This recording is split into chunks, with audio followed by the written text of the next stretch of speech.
বাংলাদেশের বিশ্বকাপ স্বপ্ন কার্যত শেষ। ভেন্যু বদলাবে না আইসিসি, সিদ্ধান্ত পরিবর্তনে 24 ঘন্টার আলটিমেটাম।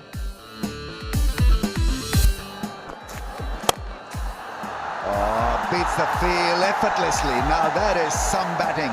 Precision-driven cover drive. সিলেটকে বড় টার্গেট দিতে পারল না রাজশাহী। বন্ধু রিশাদের জন্য ভালোবাসা Sam বিলিংসের।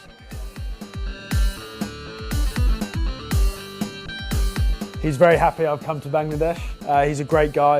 He's someone who I'm trying to get over to play in England as well. Champions লিগে বার্সেলোনার টিকে থাকার লড়াই, খেলবেন না ইয়ামাল, সালাহকে নিয়ে নামছে লিভারপুল।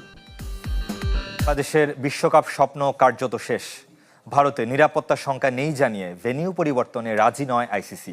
শেষবারের মতো সিদ্ধান্ত বদলাতে 24 ঘন্টার আলটিমেটাম দিয়েছে আইসিসি। বাংলাদেশ না খেললে বিকল্প হিসেবে স্কটল্যান্ডকে বেছে নেওয়ার সিদ্ধান্ত হয়েছে। আন্তর্জাতিক ক্রিকেট কাউন্সিলের বোর্ড মিটিংয়ে সংখ্যাগরিষ্ঠ সদস্য এমন অবস্থানের পক্ষে ভোট দিয়েছে। অলৌকিক বা নাটকীয় কোনো কিছু হয়নি আইসিসি সভায়। বাংলাদেশের বিশ্বকাপ স্বপ্ন পূরণের ক্ষীণ আশাটুকুও কার্যত শেষ। ভারতের নিরাপত্তা ঝুঁকির দাবি হালে পানি পায়নি ভোটাভুটিতে। সংখ্যাগরিষ্ঠ সদস্য দেশ বাংলাদেশ না খেললে বিকল্প কাউকে নেয়ার পক্ষে। বিসিবি সভাপতি আমিনুল ইসলাম বুলবুল, পাকিস্তানের মহসিন নাকভি, ভারতের দেবজিৎ সাইকিয়া সহ সব দেশের শীর্ষ বোর্ড কর্তারা যোগ দিয়েছিলেন ভার্চুয়াল সভায়। আইসিসিও প্রথমবার বিবৃতি দিয়ে বাংলাদেশের বিশ্বকাপ নিয়ে নিজেদের অবস্থান জানিয়েছে। গত কয়েক সপ্তাহে আইসিসি বারবার বিসিবির সাথে নানা আলোচনা ও সমঝোতার চেষ্টা করেছে। স্বাধীন নিরাপত্তা প্রতিবেদন, ভেন্যু নিরাপত্তা পরিকল্পনা ও আনুষ্ঠানিক নিশ্চয়তা দেওয়া হয়েছে বাংলাদেশকে। এগুলো নিশ্চিত করে ভারতে গিয়ে বাংলাদেশ খেললে বিশ্বাসযোগ্য কোনো নিরাপত্তা হুমকি নেই। মুস্তাফিজের আইপিএল থেকে বাদ পড়া বিচ্ছিন্ন ঘটনা হিসেবে দেখছে সংস্থাটি। এত চেষ্টার পরও বিসিবি তাদের অবস্থানে অনড় থেকেছে। বারবার একজন ক্রিকেটারের ঘরোয়া টুর্নামেন্টকে কেন্দ্র করে বিচ্ছিন্ন ঘটনার সাথে যোগসূত্র খুঁজতে চেয়েছে, যার সাথে আইসিসির বৈশ্বিক আসরে নিরাপত্তার ঝুঁকির কোনো সম্পৃক্ততা নেই। বাংলাদেশ তার দাবির পক্ষে যুক্তি ও সরকারের অবস্থান বোঝানোর চেষ্টা করেছে, কিন্তু তাতে মন গলেনি। ক্রিকেনফোর দাবি বিসিবিকে 24 ঘন্টা সময় বেঁধে দিয়েছে আইসিসি। অন্যথায় স্কটল্যান্ডে হতে চলেছে সেই বিকল্প না খেলা দেশগুলোর মধ্যে র্যাঙ্কিংয়ে যারা এগিয়ে। গত 3 সপ্তাহের ধারাবাহিক ঘটনাক্রমে ভারতে গিয়ে না খেলতে অনড় বাংলাদেশ মত বদলাবে না বলেই ধারণা। আর তাহলে প্রথমবার বাংলাদেশকে ছাড়া হবে কোনো টি-20 বিশ্বকাপ। গত 9 আসরে শুধু বাংলাদেশ নয়, কোনো পূর্ণ সদস্য দেশের ক্ষেত্রেই এমন বর্জনের ঘটনা ঘটেনি।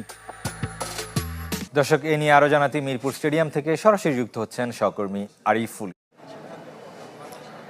যে আমরা চেষ্টা করেছি বিসিবির যারা বোর্ডকর্তা রয়েছে তাদের সঙ্গে যোগাযোগ করা, তবে এখন পর্যন্ত কেউই আসলে ওইভাবে সাড়া দেয়নি এবং ম্যাচ চলছে এবং ম্যাচের শেষে আমরা আবারও সেখানে যাব এবং বোর্ডকর্তাদের সঙ্গে যোগাযোগের চেষ্টা করব, কেননা ম্যাচের পরে হয়তো গণমাধ্যমের মুখোমুখি হতে পারে তারা। এবং এখন পর্যন্ত কিন্তু নিজেদের মধ্যে সেই যে আলোচনা বিশ্বকাপ নিয়ে সেটা কিন্তু চলমান রয়েছে। 24 ঘন্টার একটা আলটিমেটাম। তবে বাংলাদেশ তো তাদের যে সিদ্ধান্ত, যে অবস্থান, সেটা তো আগেই তারা বলে দিয়েছে যে তারা ভারতে গিয়ে বিশ্বকাপটা খেলবে না। তবে শেষ মুহূর্তে এসে কি তারা পুনর্বিবেচনা করবে কিনা এটা একটা প্রশ্ন থাকতে পারে সমর্থকদের। যারা দেশের ক্রিকেট প্রেমী তারা হয়তো তাদের মতো করে আরও একবার জানার চেষ্টা করবে যে ক্রিকেট বোর্ডের অবস্থানটা কি। এই অবস্থানটা আসলে তারা পরিষ্কার করে দিলেই পারে, 24 ঘন্টা আগেই সেটা তারা স্পষ্ট করে দিতে পারে যে তারা আলটিমেটলি কি সেটা পুনর্বিবেচনা করবে কিনা। এই সিদ্ধান্তটা আসছে কিনা তার জন্য আমরা অবশ্যই তাদের সঙ্গে যোগাযোগের চেষ্টা করব। তবে আইসিসি যা জানিয়েছে সেক্ষেত্রে মনে হয় না যে বাংলাদেশ কার্যত আর আসলে তাদের সিদ্ধান্ত পরিবর্তন করবে। এবং আইসিসি তো আজকে বলেই দিয়েছে যেই সব ইস্যু ধরে বাংলাদেশ তাদের অবস্থান জানিয়েছিল, অর্থাৎ নিরাপত্তার কথা, আসলে ওই ধরনের কোনো কিছু কিন্তু তাদের চোখে পড়েনি এবং তারা পরবর্তীতে যে সিদ্ধান্ত নিয়েছে যে ভারতে গিয়ে তাদের বিশ্বকাপটা খেলতে হবে, অন্যথায় রিপ্লেসমেন্ট খুঁজে নেবে। এবং অধিকাংশ ভোট যেহেতু বাংলাদেশের বিপক্ষে গিয়েছে, সেখানে আসলে কার্যত বাংলাদেশের বিশ্বকাপ শেষ, সেটা বলাই চলে। আরিফ, আপনাকে অসংখ্য ধন্যবাদ। বিপিএলের খবর জানাবে এবার। 2 কিউই ব্যাটারে ভর করেও সিলেটকে বড় টার্গেট দিতে পারেনি রাজশাহী। 9 উইকেটে থেমেছে 165 রানে। জবাব দিতে নেমে সিলেটের সবশেষ সংগ্রহ 1 উইকেটে 1 রান। দ্বিতীয় কোয়ালিফায়ারে টস হেরে ব্যাট করতে নেমে 41 রানের উদ্বোধনী জুটি গড়েন রাজশাহীর 2 ওপেনার সাহিবজাদা ফরহান এবং তানজিদ তামিম। দুজনের বিদায়ের পর মাত্র 1 রানের ব্যবধানে নাজমুল শান্ত, মুশফিকুর রহিম এবং মেহরাবের উইকেট হারিয়ে বিপাকে পড়ে রাজশাহী। বিপর্যয় থেকে দলকে টেনে তোলেন দুই কিউই ব্যাটার কেন উইলিয়ামসন এবং জিমি নিশাম। দুজনে গড়েন 77 রানের জুটি। নিশাম 26 বলে 44 রানে ফিরলেও 45-এ অপরাজিত ছিলেন উইলিয়ামসন। শেষ 8 বলে 4 উইকেট হারিয়ে মাত্র 8 রান তুলেছে রাজশাহী। জয়ী দল খেলবে ফাইনাল। ক্রীড়াঙ্গনের বর্ণিল চরিত্র স্যাম বিলিংস 5 খেলায় পারদর্শী ইংলিশ শেষ পর্যন্ত ক্রিকেটে স্থায়ী হয়েছেন।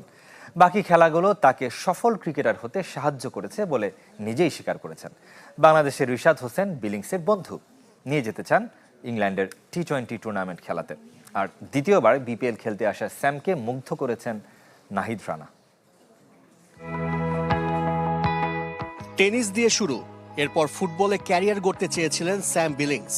প্রিমিয়ার লিগের দল টটেনহ্যাম হটস্পারে ট্রায়ালও দিয়েছিলেন।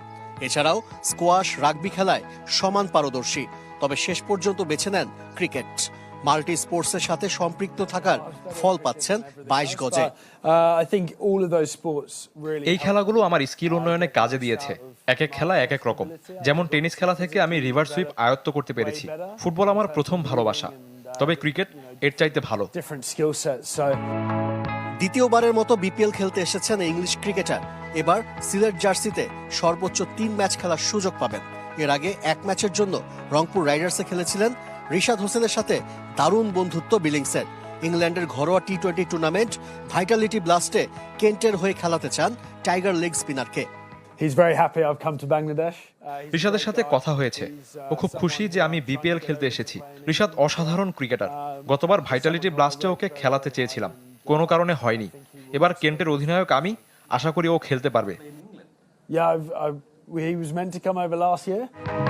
আরও একজন ক্রিকেটারে মুগ্ধ স্যাম বিলিংস, টাইগারদের পেস সেন্সেশন নাহিদ রানা। তার গতি সামলাতে বেশ হিমশিম খেতে হয়েছে ইংলিশ ব্যাটারকে। বিশ্ব ক্রিকেটের নজর কাটতে কিছু পরামর্শ দিয়েছেন স্যাম বিলিংস। বাংলাদেশের পেস বোলিং ট্যালেন্ট অনেক। প্রথমবার যখন এসেছিলাম তখন তাসকিনকে দেখেছি, এবার নাহিদ রানাকে দেখলাম। ওকে খেলা বেশ কঠিন, 150 গতিতে বল করছে। এর সাথে স্লোয়ার আয়ত্ত করতে পারলে নাহিদ দারুণ বোলার হয়ে উঠবে। বাংলাদেশে ক্রিকেট খেলা উপভোগ করেন স্যাম বিলিংস। বিশেষ করে এখানকার দর্শকদের উন্মাদনা পছন্দ ইংলিশ ক্রিকেটারের। বিগ ব্যাশের খবর জানাবে এবার। নকআউট উতরিয়ে চ্যালেঞ্জারে রিশাদ হোসেনের হোবার্ট হারিকেন্স ডিএলএস মেথডে মেলবোর্ন স্টার্সকে হারিয়েছে 3 উইকেটে। বৃষ্টিতে ম্যাচ নেমে আসে 10 ওভারে। টস হেরে ব্যাট করতে নেমে 5 উইকেটে 114 রান করে হোবার্ট।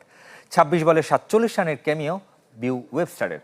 এদিন অবশ্য ব্যাট করার সুযোগ পানি রিশাদ হোসেন। জবাবে 2 ওভারে 1 উইকেট হারিয়ে মাত্র 9 রান তোলে মেলবোর্ন স্টার্স। এরপর আবারও বৃষ্টি নামলে 7 ওভারে লক্ষ্য দাঁড়ায় 85 রান। রিশাদ হোসেন অবশ্য এদিন ছিলেন না সেরা ফর্মে। 2 ওভারে দিয়েছেন 24 রান। জো ক্লার্কের 31-এ ভর করে 81 রানে থামে মেলবোর্ন। শুক্রবার সিডনি সিক্সার্সের বিপক্ষে চ্যালেঞ্জারে নামবে রিশাদের দল। জিতলেই নিশ্চিত হবে ফাইনাল।